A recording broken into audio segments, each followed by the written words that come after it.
Hello, students. Today we are going to study Indian economy, Unit 1, Development Policies and Experience, starting from 1947 till 1990. Chapter 1, Indian Economy on the Eve of Independence. Today, the last topic of this chapter we are going to discuss, that is infrastructure and other important issues. Under this other important issues, we are going to cover all the issues which are related to the entire chapter.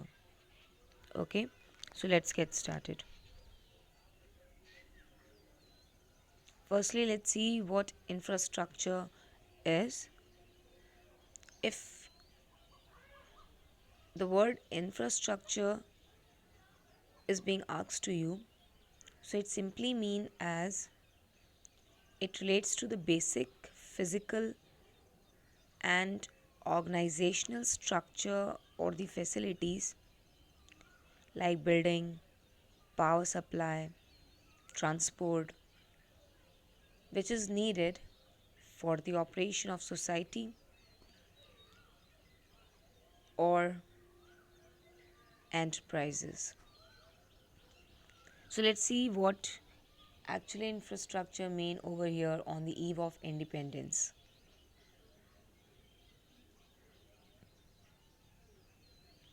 Here it says infrastructure refers to the supporting structure to industries and help to increase production.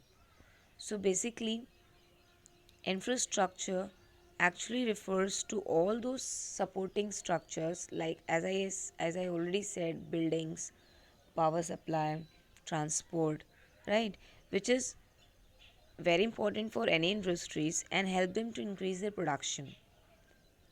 It includes, now you can see the examples over here, it includes communication, transportation, banking, power, roadways, railways, etc. Now, for any society or industries and for their development and for their further extension, these all the facilities are very important, because without it the development is not possible. Now let's move further and let's see some more about this topic. Now we'll see infrastructure in India on the eve of independence. So let's see what the status was of infrastructure. First, let's focus on this efforts of Britishers regarding it. So Britishers developed basic modern infrastructures. The infrastructure, as I said, is the operational structure or the organizational structure. All those basic modern infrastructures were developed by Britishers only in India, such as roads, railways, water transport, ports, post, and telegraph, etc. So I think although Britishers somehow have been responsible for a lot of exploitation in the country, but also they have done, or you can say it as they have given their contribution to the country in form of infrastructure. Let's see how.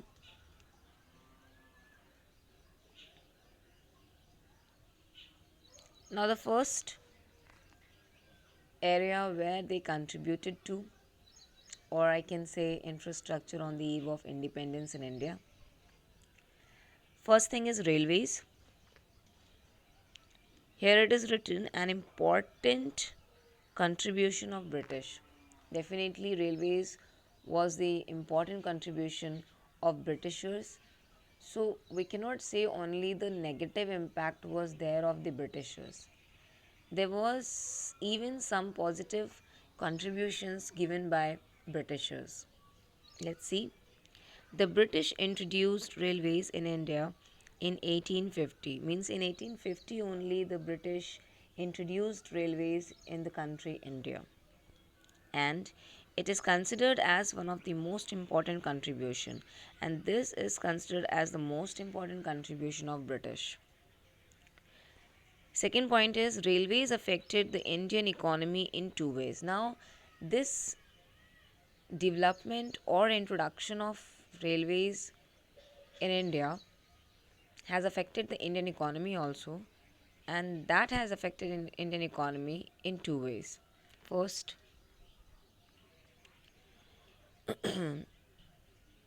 so it enabled people to undertake long distance travel and break geographical and cultural barriers.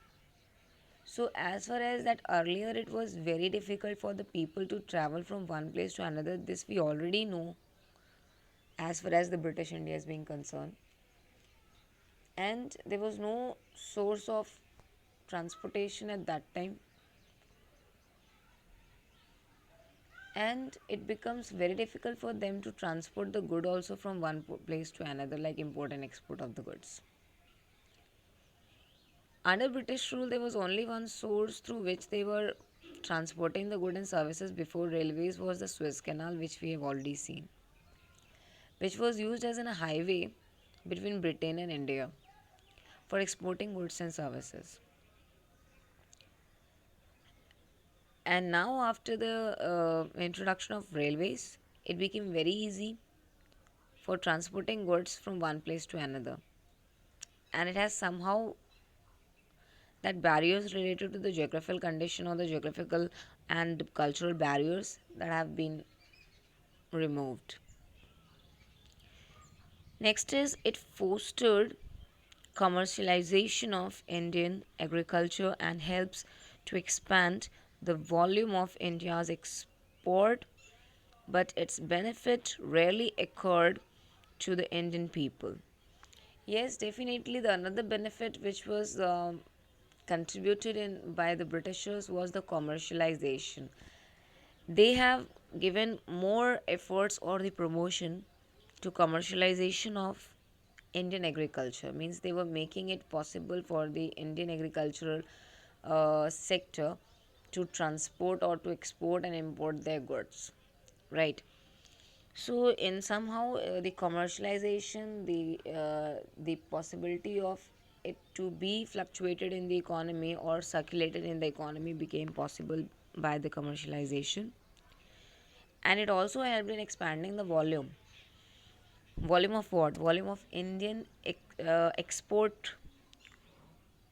And definitely when you export the goods from particular country, you generate the surplus amount, right, money. But the thing was that that benefit was very rarely used for the Indian people. Moreover, it adversely affected the self sufficiency of village economies in India. And that's the reason, although the villagers were the only one, the village people were the only workforce who were working for the production of the goods and services in the country at that time, even today too. But unfortunately, the benefit was not given to them in the same ratio as far as they did the work. And that's the reason the village economy was very bad. Next, it is very much evident that social benefits which the Indian people gained by the introduction of railways were thus outweighed by the country's huge economic loss. And yes, definitely the introduction of railways was a very good contribution or the good step taken by the Britishers, definitely, no doubt.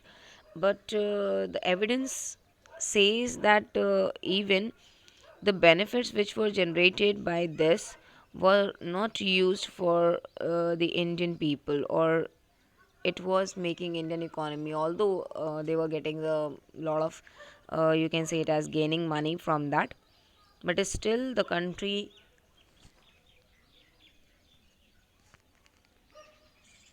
was facing huge losses. Now let's move to the next and see some more about it. Now the next contribution by the Britisher was regarding the contribution and the construction of roads fit for modern transportation. They not only introduced railways, modern railways, but also they constructed the roads, modern roads, I must say, so that it could be fit for transportation of goods from one place to another without any kind of barrier. Here it says that the roads constructed in India prior to the advent of the British rule were not fit for modern transport. Here it says that the roads which were constructed before British rule, those roads were not suitable for the export or import of the goods. They were not of that kind of good quality roads. Later, under the British rule, the Britishers constructed the roads of the good quality, and you can say it as they constructed the modern roads which can be fit for the transportation.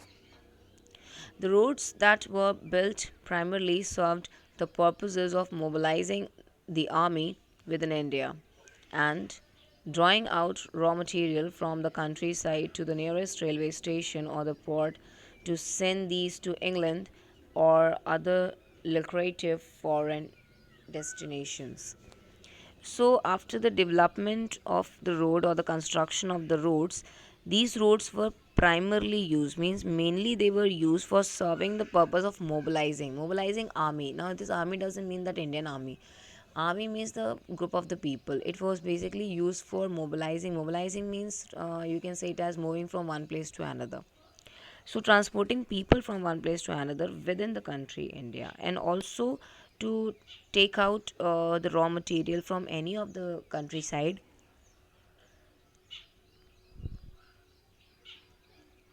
to the nearest railway station, means they were drawing the goods from countryside to the nearest railway station so that it is, or the ports, so that they can send to England or the other lucrative means other associated, you can say it as the foreign destinations which were you can say it as benefited in terms of the trade at that time.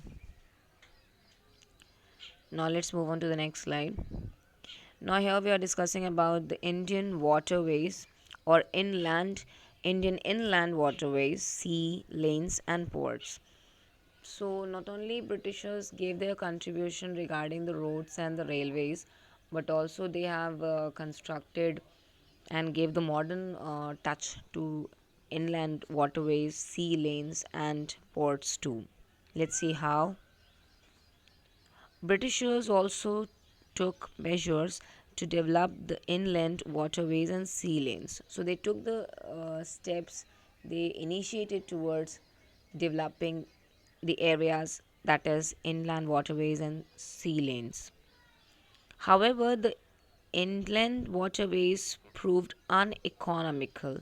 Otherwise, means actually this development of inland waterways was not that much economical as compared to roads and railways. For example, on the coast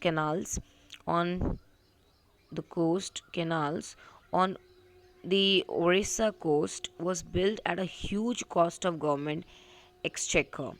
Yet it failed to compete with the railways, which soon traversed in the region running parallel to the canal and had to be ultimately abandoned. So here the example says that if you will take the example of coast canals which were built over there in Orissa coast, although the expenditure which was levied on constructing all these canals and all, it was very high, but still it failed, means they did a lot of expenditure so as to construct it, but still it was failed to compete with the railways, right? So you can say that railways have outshined all those canals and ports and sea lanes, and soon they traversed in the region running parallel to the canal and had been ultimately abandoned. And soon what happened is that these railways which were running parallel to the you can say it as the canals at that time, and later on these canals were being abandoned, means which means people stopped using it.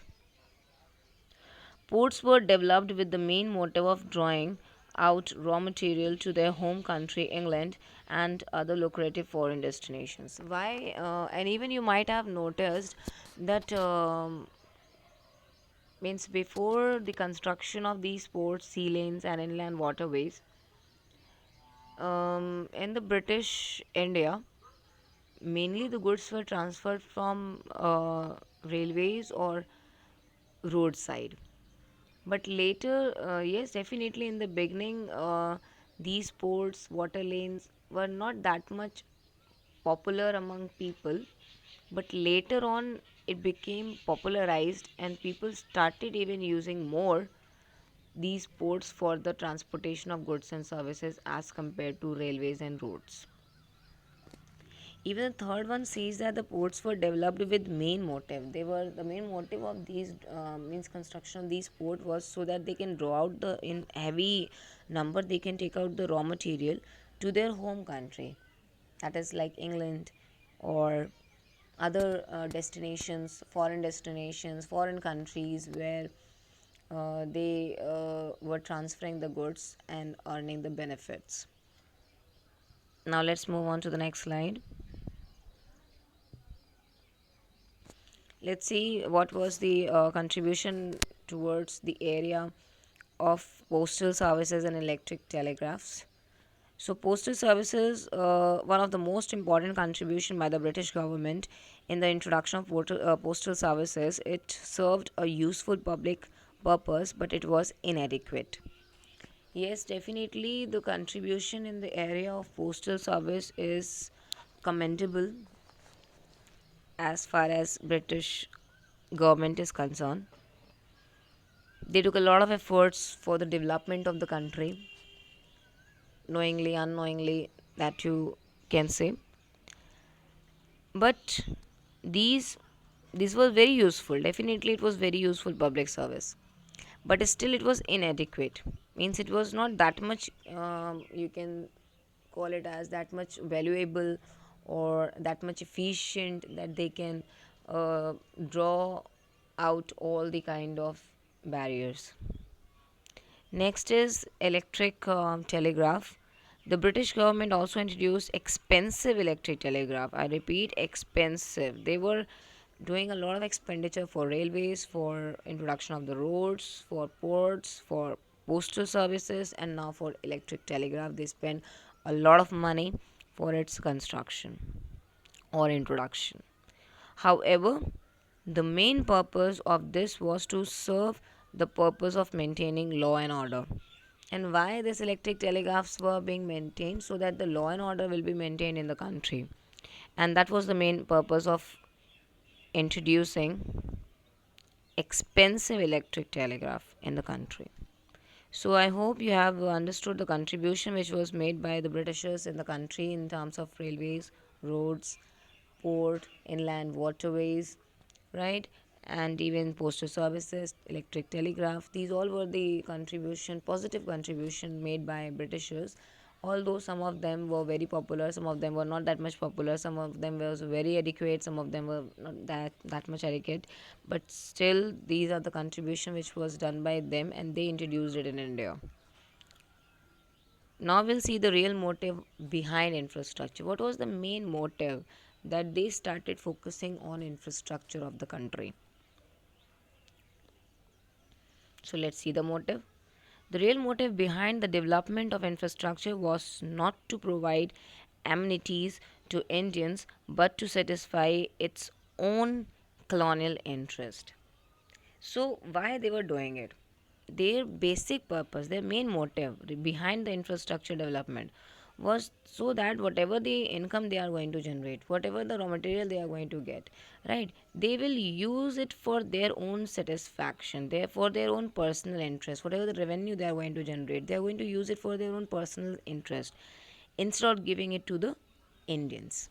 Next one is the roads, inland waterways, sea lanes, railways were built primarily with a view to mobilize. What was the basic purpose of this roads, inland waterways, seas, and railways introduction? So that they can mobilize. Mobilize means they can shift people from one place to another. goods from one place to another, services from one place to another. So that was the basic purpose. So they can mobilize the army within India and for drawing out the raw material or to the port to export them to England. So basically, they actually whatever they were doing was doing for their own purpose, but that ultimately it benefited the country too and became the positive. They were trying to do exploit it only, but whatever they did somehow became gave the positive impact in the country. So they developed these roads, inland waterways, so that they can mobilize the army within the country India, and also so that they can transfer the raw material to their own country England, so that they can maximize their profit. And next one is electric telegraph service was introduced with an objective of serving the fast communication requirement.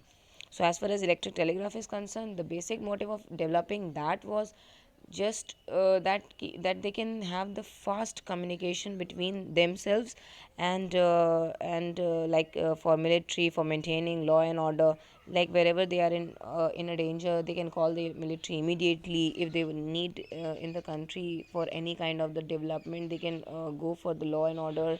If any kind of conflict is happening in the country, they can have the fast communication, can stop the conflict, and maybe can generate the conflict as well. So these were the basic reasons why, and the real motive why they started such infrastructure, modern infrastructure in the country. Now we are going to see some other very very important issues at the eve of independence. So first one is volume and direction of trade at the time of independence. So definitely volume means how much, right? And direction means where.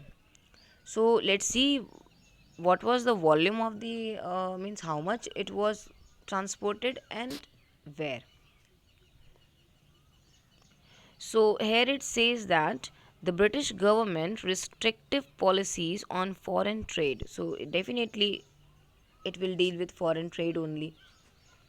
So the restrictive policies which were implied by the British government on foreign trade, the export of products resulted in affecting the structure, composition, and even the foreign trade volume of India. So definitely, when they see, we have already seen that before the British rule, the volume was enough, whatever they were exporting outside the country, and was generating a quite good amount of money too. But after the British colonial rule, they started implying or imposing such kind of discriminating tariff policies or restrictive policies, which completely has changed the structure and the composition and volume of the trade. So first one over here is India became the market for the exporting primary products such as sugar, silk, indigo, jute, etc. India also started importing the finished goods like cotton, silk, woolen clothes along with the machinery produced in Britain. So yes, definitely this was the only primary motive of Britishers to have their control in India, because they wanted India to be used as a uh, mere supplier of raw material to their country, so that they can satisfy their own benefits, means in Britain. And next was that they wanted India to import their finished goods which is being meant in Britain, so that they can use it in the country, and the machineries which are being meant in Britain. Next was that the Britain established a monopoly on the foreign trade. Definitely, Britain, mean the Britishers, they started developing the monopoly. Monopoly, you already know that what monopoly is, that their sole control over there on the foreign trade. And when this there was Suez Canal, which was opened in the year 1869, it helped in establishing the direct connection between India and Britain. And then this Suez Canal, that was just like adding spices to the food. It was opened in 1869, and it became the direct link between Britain and India for exporting and importing the goods. This reduced the time necessary for transportation, so that resulted in more exploitation of the nation. So definitely this introduction of Suez Canal has reduced the time of transporting the good from one place to another, because it was giving a direct link between India and Britain. So the exploitation of the country became more. country, India. All of the India's trade was maintained by the British, with more than half being traded to Britain and remaining to China, Persia, and Sal. So, how they exploited, how this exploitation became more and more. So the reason was because whatever is generated in the country, of that, or you can say that whatever is being produced in the country, of that more than half of the portion, so they used to supply it in Britain, and whatever is left they gave it to China, Persia, and Salad. So ultimately India was suffering. Now let's see to the next slide. Now we have the positive contribution, as we have already seen the positive contribution of the Britishers in India, but still let's see it in a glance. So the first one is the commercialization of agriculture. Yes, Britishers have made the commercialization of the agriculture, and that was the most important point in Indian agricultural history. It helped achieve sufficient self-sufficiency in the food grains produced, and production happened as a per market requirements, and helped India in creating sustainable economy from agriculture. So as far as the commercialization of agriculture is concerned, it was very important point in the Indian agricultural history. Why? Because it helped in achieving the self sufficiency of the food grains which were produced in the country. Also, the production happened as a per market requirement, and also helped in creating the sustainable economy for the agriculture. Now, the next one is India was forced to follow the free trade during colonial. India was forced to follow the free trade during colonial rule, which helped gain a foothold to compete with the industries in Britain, and also increase the volume of export. So definitely India was forced to follow the free trade during the colonial rule, and it ultimately has provided a gain, helped in the gain of foothold, so that they can compete with the industries in the Britain, and also increase the volume of export. So why? Because at that time they were getting the free, you can say it as the free trade during the colonial period, because they made it discriminative tariff policy. So according to that, they were getting the gain also while exporting or importing the goods, because there were no charges for it, and it definitely has increased in the volume of the exports also. Third point says that the establishment of the railways helped to connect the people from distant places, and also increase the business of the people. Due to the expansion of the geographical horizons, business area expanded. So definitely the introduction of the railways has also played a very important role, because it has given the exposure for the people, so that they can connect from one place to another, from distant places actually. And even that has removed the barriers of the geographical barriers. Fourth is the promotion of English language helped connect with the outside world, and allowed India to become a part of global diaspora. So definitely this language English was the contribution of Britishers only, which we are speaking today in the language which I am today explaining you this chapter or the topic. So this is basically given by them only, and it has actually made people efficient, so that they can connect to the outside world only. Otherwise, just imagine if Indians were only knowing one language, that is Hindi. So I guess it would have become very difficult for us to connect to the outside world, because there are so many places where they means all the languages, like all the regional languages, is very difficult to learn, right? But English is a universal language which is being used in all over the world. So wherever you go, you can communicate to the people, and can remove the barriers of the language or regional languages, right? So definitely it was a great contribution of the Britishers. Last one is that there was a mixed or a marked improvement in the monetary system, and produced or production due to the division of labor.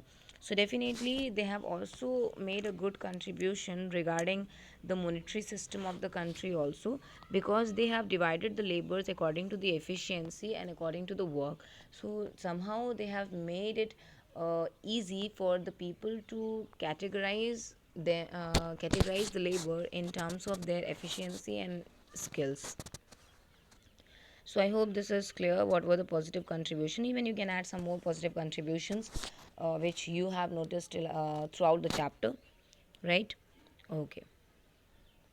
Now we're going to focus on the focus and impacts of the economic policies. Now here it says that the economic policies which was pursued by the British government, what was its focus and how it impacted? What was the impact of it? So let's see what was the focus of these policies and how they impact in the country. First was the low economic development. So economic policies is what? What was their purpose? For what they came to India, right? So their first economic policy was low economic development. Yes, definitely. As per some researchers, Indian economy grew at even less than 2% during 1900 to 1950. So definitely you can say that at that time the economic growth was very very low. The reason for such a low level of development was, and now why that level of development was very low? First, the British government was more concerned. What they were more concerned about? They were more concerned about the promotion of their own country. Na? They were very much focused on the promotion of their own economic interest and the economic interest of their own country. Second, the colonial rule transformed India's agriculture sector to a mere supplier of the raw material. Definitely. How it impacted and what was their economic policy? They wanted India to be just only the mere supplier of the cheap raw material to their own country. Right? This we have seen in the previous videos also for the British industries. Then the next point says that this has not only affected the production of agriculture sector but also ruined. Ruined means destroyed the small manufacturing units like handicraft and cotton industries and faced a stiff means very tough competition from machine made textiles and handlooms. So definitely this economic policy of Britishers have totally ruined the country, not only the country but the small manufacturing units also, the industries also, the agriculture sector also. And the these industries were facing a very tough competition that they have to face.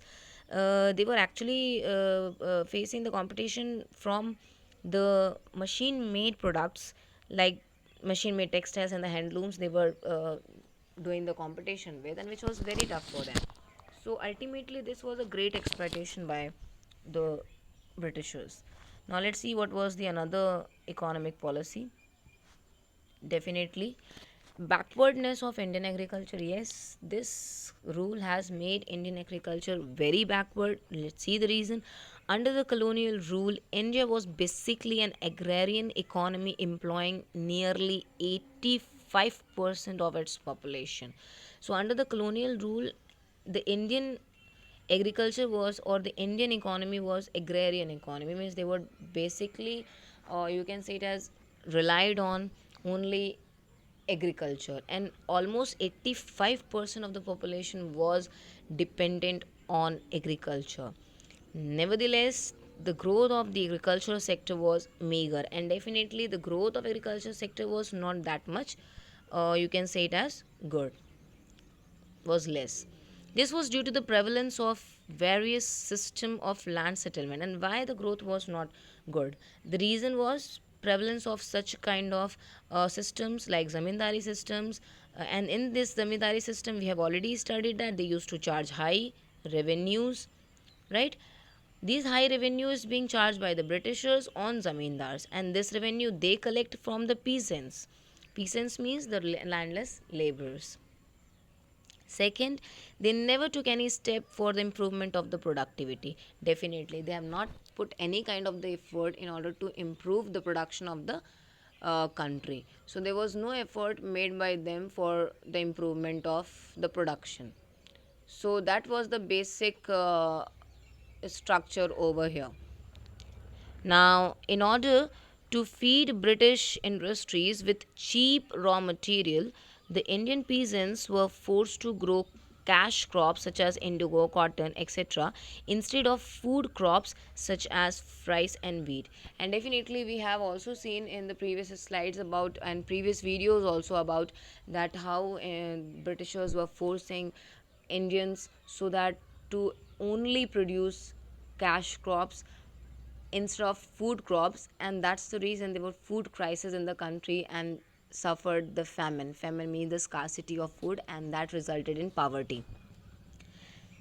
Next is this commercialization of agriculture not only increased the burden of the high revenues on the poor peasants but also led India to face shortage of food grains. Definitely this commercialization, which kind of commercialization which we are talking? The commercialization in terms of that they are producing only cash crops and there is no production of food crops, right? First thing. Second thing, whatever the revenue was generated after exporting these cash crops has led a lot of revenues, high charges on the poor peasants. They are not getting anything in return, whatever they are exporting, right? Second thing, this resulted in the shortage of food grains too. And therefore, Indian agriculture remained backward and primitive. And that's the reason Indian agriculture was very backward.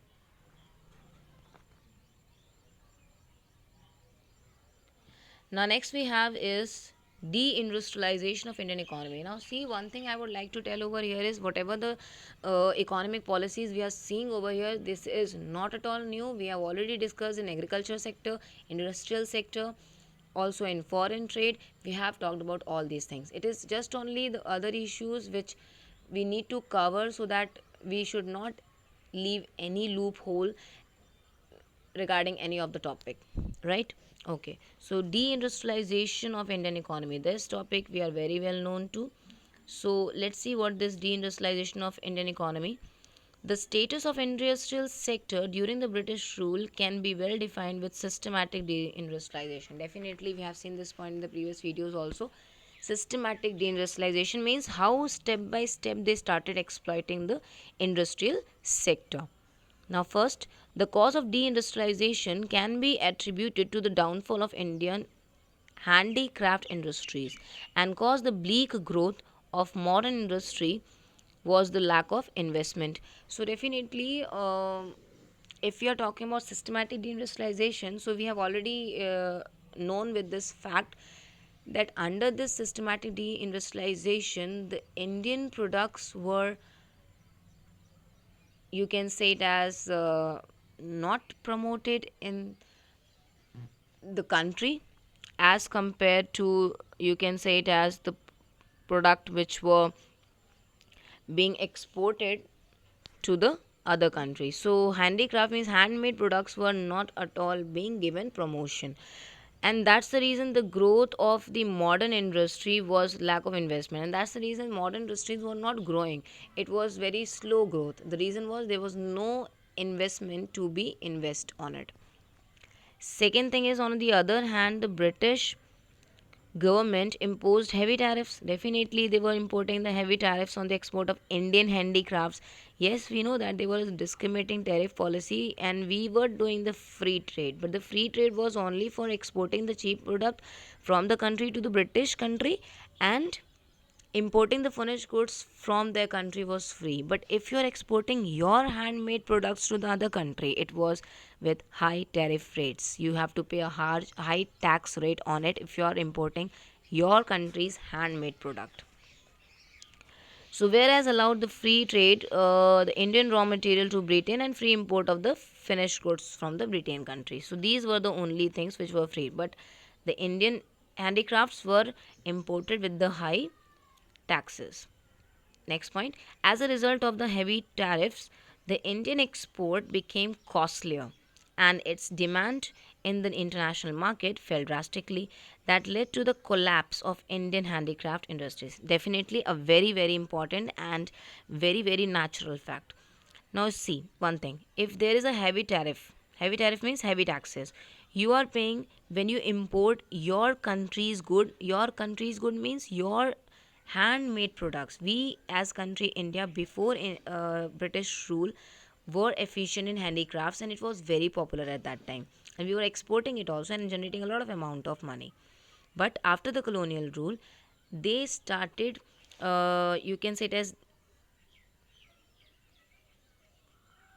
turning, they gave a very backward turn to the handicraft industries, right? And then what happened? So they played a game. What was the game? Is that game was of discriminating tariff policies. In this, they played the game of free export and free import. Now you might be thinking, अरे वाह, free export free import, अब India को तो बहुत profit हो रहा था, definitely बहुत सारा प्रॉफिट हो रहा था. बट ये फ्री एक्सपोर्ट किस चीज़ के लिए था? जो इंडियन गुड्स, यानी कि इंडिया में जितने भी बनाए गए गुड्स थे, स्पेशली द कैश क्रॉप्स, जो कि चीप रेट पर एक्सपोर्ट किया जाता था ब्रिटेन कंट्री को, ठीक है, वहाँ पर अगर एक्सपोर्ट कर रहे हो वो भी यहाँ की चीप रॉ मटेरियल को, then free import of the British product. And if you are importing British country के बने हुए प्रोडक्ट्स जो उनके वहाँ पे उनकी हैंडलूम मशीन्स में बन कर के आ रहे थे, राइट, वो मशीन्स के प्रोडक्ट आपको खरीदने ही खरीदने थे क्योंकि वो force to purchase it, so that was also free. But अगर आप अपने देश में बनाई हुई चीज़ों को, यानी कि अपने देश के खुद के हाथ से बनाई हुई चीज़ें, यानी आपकी खुद की इंडस्ट्रीज़ में बनी हुई चीज़ें like handy craft industries, craftsmanships, right? So when you are exporting these goods, so they have implied heavy taxes on it. Now you understood? So इसका रिजल्ट क्या हुआ? बिकॉज ऑफ दैट तो इंटरनेशनल मार्केट में इसकी demand गिरने लग गई, right, and then ultimately collapse. Collapse मतलब पूरी तरह से ख़त्म हो गया हमारा Indian handicraft industry. Then simultaneously, the demand for the handicraft products also fell in the domestic market. और सिर्फ यही नहीं कि इंटरनेशनल मार्केट में ही डिमांड ख़त्म हुई, but also in the domestic market, local market में भी इसकी डिमांड कम होने लग गई. And due to this stiff competition with the machine made textiles, definitely machine made products will be more finished, more or furnished, more good. So they couldn't be able to survive in this competition, in this tough competition with the machine made products. So these were the economic policies, how they were targeting, what they were focusing, which were the areas they were focusing. So we know the areas: industrial area, agriculture area, then your foreign trade, then your what we say it as all the other kind of occupational structures, right, demographic condition. So all these areas they have focused in, but basic areas are these where they wanted to exploit. Now let's see to the next slide. Okay, now last is regression in the foreign trade. Yes, the foreign trade also started falling. There was also a downfall. Regression is a downfall. Yes, the first point is the British government owned the monopoly power over India's foreign trade. Yes, the British government generated their sole control on the India's foreign trade. The British government used tariff or trade policy according to the interest of their home country. So, whatever the tariff policies or the trade policies or the discriminating policies were being used at that time by them, that was done keeping in mind their own country and their own economic interest, not the interest of the country India. The export and import transactions were restricted only to India and Britain. Now, whatever the goods are being transported from India to Britain, the export and import transactions were restricted and restricted only to India and Britain. Whatever is going to be exported वो Britain में ही जाएगा और Britain का सामान सिर्फ India में ही आएगा, right? So it was a kind of, you can say it as forced import and export. Next is, on the other hand, the export from India provide cheap raw material to the British industries. Yes, why export was done from India? Because Britishers were already knowing that ki India में resources are very huge and that they can get in a cheap rate. So that is the reason they targeted India, right? And they wanted कि वो सारा raw material उनको free of cost उनकी country में चला जाए और जिससे कि वो फिर उससे फिनिश्ड गुड्स बनाएंगे और वो बाकी कंट्रीज को हाई रेट पे सेल आउट करेंगे. Next is the India's import from the Britain, a virgin market for British products. Definitely जो भी finished goods foreign countries यानी कि ब्रिटेन में बनाए जा रहे थे उसके लिए जो fresh market था और जो best market था वो Indian market, right? So they targeted the Indian local market and they started supplying their finished goods to India so that Indians उनके बनाए हुए गुड्स का यूज़ करें, अपने यहाँ देश में बनाए हुए प्रोडक्ट्स को वो यूज़ करना बंद कर दें.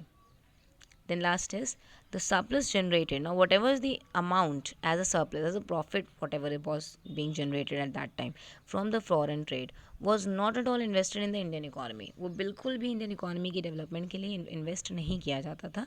Instead, why it was used? It was used for the administrative and war purposes by Britain to spread their colonial power. So they were using those money or those revenues which were generating through the foreign trade so as to make themselves strong, powerful, and establish their economical power all over the world. So that was their basic aim, and in this way it impacted. So we have seen what were the focus areas. So focus areas was agriculture, industrial sector, and also the foreign trade, and their yes, low economic development of the country too, and the impact of it also we have seen in these points, right? How it impacted our country. So I hope it is clear to you. Now let's move on to the next slide. Now we are at the end of the video, and let's see the questions related to this particular topic of today. Yes, definitely today's topic was little lengthy. Yes, so keep patience and watch the video very nicely. Okay, so first question is, what do you understand by infrastructure? Which is very simple question.